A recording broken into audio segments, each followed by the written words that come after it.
Ni hao, salut à tous, j'espère que vous allez bien. Aujourd'hui, nous allons parler compétition ou créativité. Doit-on choisir entre ces deux concepts? La compétition, plutôt choisir donc un monde dans lequel nous sommes confrontés à l'autre et nous essayons de faire notre maximum pour en fait passer devant tout le monde parce qu'on veut réussir.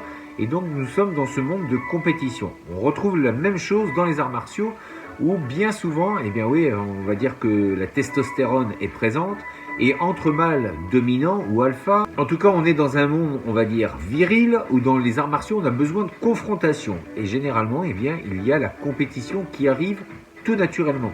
Et l'autre concept, eh bien, c'est la créativité, la création, créer des choses.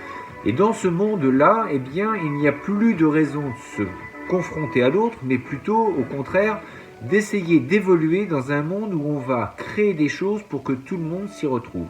Je pense très honnêtement qu'il n'y a pas forcément un chemin qui est meilleur que l'autre, mais peut-être faut-il encore une fois bien faire attention à ce chemin que l'on va emprunter, que ce soit celui de la compétition ou celui de la créativité.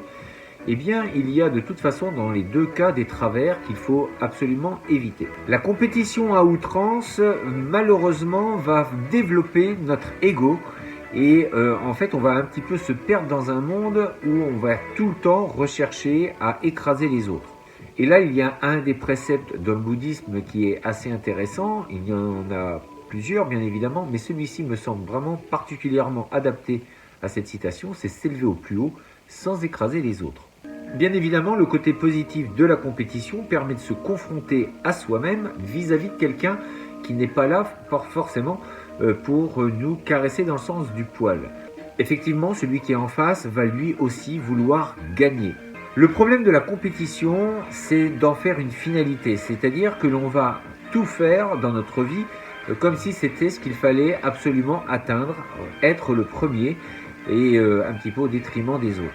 Donc si la compétition permet de se dépasser, il faut absolument faire attention que ça ne soit pas une finalité et qu'on fasse tout absolument pour écraser finalement son prochain.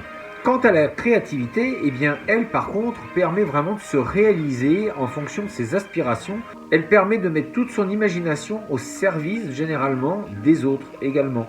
Alors non seulement pour soi-même, ça c'est plutôt pas mal, parce qu'on se sent réalisé dans des actions, dans des choses que l'on fait, mais en plus on apporte généralement une contribution au monde qui nous entoure, et puis certains vont même aller plus loin pour offrir des choses qui vont changer notre vie. Le côté négatif de la créativité, en fait, eh bien, ce serait peut-être de se perdre un petit peu dans des idées farfelues qui ne mèneront jamais à rien et de se perdre un petit peu, d'être un doux rêveur sans mettre des actions en place. En début de cette vidéo, je disais qu'il y avait donc deux chemins possibles, la créativité et la compétition. Eh bien, pourquoi ne pas en faire un troisième chemin, mêlant un petit peu les deux? Un peu de créativité et un peu de compétition. La créativité qui va peut-être justement nous mener à des réalisations qui vont faire du bien à ce monde, avec un petit peu de compétition, mais tournée vers soi-même, où on va se confronter à ce que l'on est et d'essayer de s'élever au plus haut de ce que l'on pourrait donner grâce à cette créativité. Donc là, il n'est plus question de se confronter à l'autre, mais simplement à soi-même et mettre sa créativité au service des autres et à ce monde.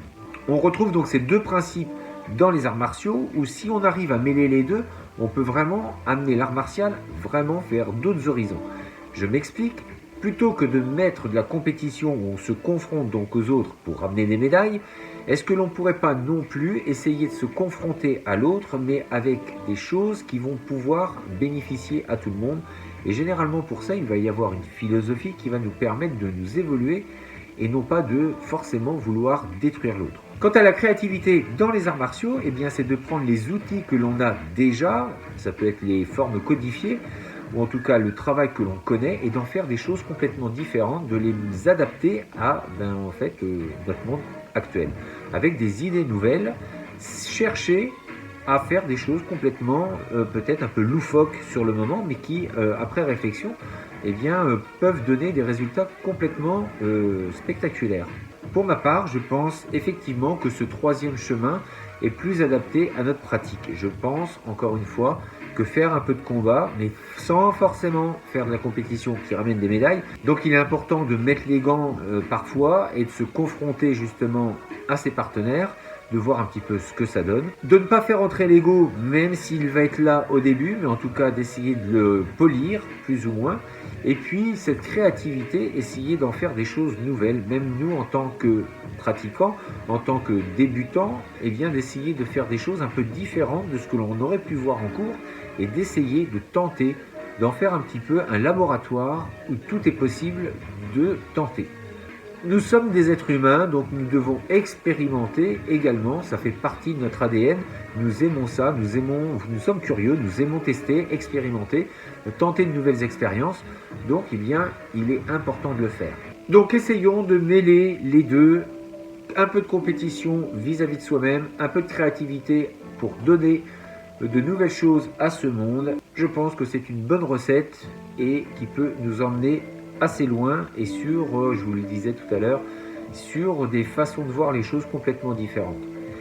Je vous dis à très bientôt pour une nouvelle vidéo. D'ici là, restez forts, restez beaux et surtout, restez bienveillants. Ça tienne.